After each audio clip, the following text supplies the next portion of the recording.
Hello friends, welcome to Lakshmi ఒలోలాస్ kitchen. నేను మీ లక్ష్మి. ఈరోజు వీడియోలో జుట్టు నల్లగా ఒత్తుగా ఉండడం కోసం హెయిర్ ఆయిల్ చూపిస్తున్నానండి. ఇది చేసుకోవడం చాలా ఈజీ. అందరూ కూడా జుట్టు నల్లగా లేదే, తెల్ల వెంట్రుకలు వచ్చేస్తున్నాయని కానీ, లేదంటే ఒత్తుగా లేకుండా పల్చగా ఉంది అని ఫీల్ అవుతూ ఉంటారు కదా. ఇవన్నీ తగ్గాలంటే ఈ ఆయిల్ బాగా పనిచేస్తుందండి. మరి ఎలా చేయాలో చూసే ముందు వీడియోకి లైక్ చేయడం మర్చిపోకండి. సో స్టార్ట్ చేద్దాం.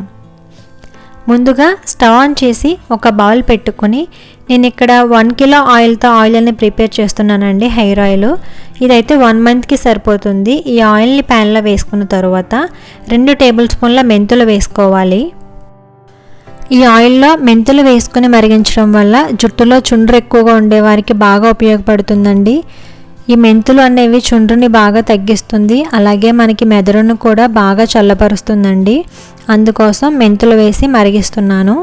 మెంతులు వేసిన తర్వాత ఒక 2 గుప్పెళ్ళు తులసాకులు కూడా వేసుకోవాలండి. మనం తులసిని ప్రతిరోజు పోయిస్తాం కదండి. ప్రతి ఇంట్లో కూడా తులసి చెట్టు అనేది ఉంటుంది. ఈ తులసి ఇలా ఆయిల్లో వేసి మరిగించడం వల్ల చాలా ఔషధ గుణాలు అయితే వస్తాయి. అలాగే అది మెదడుకు ఒక టానిక్ లాగా పనిచేసి జ్ఞాపక శక్తిని కూడా బాగా పెంచుతుంది. దీనివల్ల తెల్లగా ఉన్న జుట్టు నల్లగా అవుతుందండి. తులసి ఆకులు వేసుకున్న తర్వాత ఈ ఆయిల్లో మందార పువ్వులు వేసుకోవాలండి. మందార పువ్వులు ఎండినవైనా పర్వాలేదు, లేదంటే పచ్చిగా ఉన్నవైనా కూడా పర్వాలేదు. నేనైతే 2 తీసుకుంటున్నానండి. ఈ మందార పువ్వులు వేయడం వల్ల ఇందులో ఉండే విటమిన్స్ అనేవి హెయిర్ ఫాలికల్స్ని గట్టిగా చేసి జుట్టు రాలకుండా చేస్తుందండి. అందువల్ల జుట్టు ఆరోగ్యంగా ఉండి మందంగా పొడవుగా పెరుగుతుంది.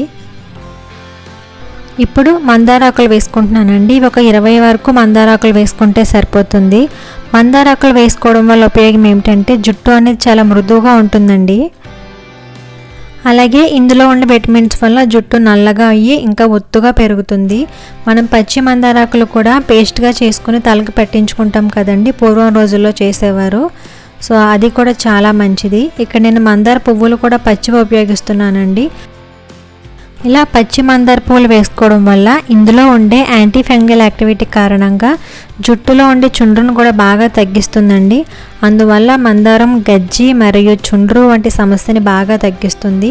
ఇవన్నీ వేసుకున్న తర్వాత హై ఫ్లేమ్లో ఉంచుకుని ఇలా ఆయిల్ మరుగుతున్నప్పుడు అన్నీ కూడా ఒకసారి బాగా మిక్స్ చేసుకోవాలండి. ఇప్పుడు మీడియం ఫ్లేమ్లో పెట్టుకుని ఒక 5 మినిట్స్ పాటు మరిగించుకోవాలి. మనం వేసుకున్న ఆకులు పువ్వులు అన్నీ కూడా క్రిస్పీగా అయిపోవాలి. మనం కరివేపాకు ఆయిల్లో వేస్తే ఎలా అయితే అయిపోతుందో అలా అయిపోవాలి. చూసారా, అంతా కూడా బ్లాక్గా వచ్చేసింది. మెంతులు కూడా నల్లగా అయిపోవాలండి. 5 నిమిషాల పాటు బాగా మరిగిన తర్వాత స్టవ్ ఆఫ్ చేసుకోవాలండి. ఇవన్నీ కూడా ఆయిల్లో పౌడర్ లాగా అయిపోవాలి, అంతవరకు మరిగించుకోవాలి. మనకి 5 మినిట్స్ మరిగిన తర్వాత ఆయిల్ కలర్ కూడా చేంజ్ అవుతుందండి. కలర్ అనేది ఈ విధంగా గ్రీన్ కలర్లోకి వచ్చేస్తుంది. ఇలా కలర్ చేంజ్ అయినప్పుడు స్టవ్ ఆఫ్ చేసుకుని ఈ ఆయిల్ని బాగా చల్లార్చుకోవాలండి. 1 గంట పాటు చల్లారిన తర్వాత ఒక స్ట్రైనర్ ఉపయోగించి ఈ ఆయిల్ని వడకట్టుకోవాలి. లేదంటే ఈ ఆయిల్లో మనం వేసిన ఆకులు పువ్వులు ఉంటాయి కదా, వాటిని చేతితో మ్యాష్ చేసుకుంటే కనుక అవి ఒక పౌడర్ లాగా అయిపోతాయి, అంటే పేస్ట్ లాగా. మనం డైరెక్ట్గా దాంతోనే వాడుకోవచ్చు, కానీ మనం ఆయిల్ అప్లై చేసేటప్పుడు అది పౌడర్ లాగా రాలుతూ ఉంటుంది. అందుకోసం ఈ విధంగా వడకట్టుకుంటే మనం వాడుకునేటప్పుడు ఈజీగా ఉంటుంది. సో ఇలా వడకట్టుకొని మీరు ఒక బాటిల్లో వేసుకుని స్టోర్ చేసుకోండి. వారానికి 3 సార్లు కనుక ఇది మనం జుట్టుకు రాసుకుంటే మనకి చుండ్రు సమస్య తగ్గుతుంది, జుట్టు ఒత్తుగా ఉంటుంది, అలాగే నల్లగా ఉండి బాగా పెరుగుతుంది కూడా. నేను ఇక్కడ కోకోనట్ ఆయిల్ యూస్ చేశానండి. ఈ ఆయిల్ కూడా మనం బయటన మార్కెట్లో కొనే ఆయిల్ కాకుండా మనం ఇంట్లోనే కొబ్బరి ముక్కలు కొట్టి ఆడించుకుంటే కనుక చాలా మంచిది. ఆ అవకాశం లేని వాళ్ళు మిల్లి దగ్గర ఆయిల్ అమ్ముతారండి, అది తెచ్చుకుని కనుక ఈ విధంగా ప్రిపేర్ చేసుకుంటే ఇంకా మంచిది. అంటే ఎటువంటి కెమికల్స్ కూడా ఆయిల్లో లేకుండా ఉంటే చాలా బాగుంటుంది. మీరు తప్పకుండా ట్రై చేయండి, మంచి రిజల్ట్ ఉంటుంది. ఈ వీడియో మీకు నచ్చింది అనుకుంటున్నాను, అలాగే యూస్ఫుల్ అవుతుందని కూడా అనుకుంటున్నాను. నచ్చిన వారు లైక్ చేసి మీ ఫ్రెండ్స్కి కూడా షేర్ చేయండి. ఫస్ట్ టైం నా ఛానల్ని చూస్తున్న వారు తప్పకుండా సబ్స్క్రైబ్ చేసి నాకు సపోర్ట్ చేయండి. Thank you for watching.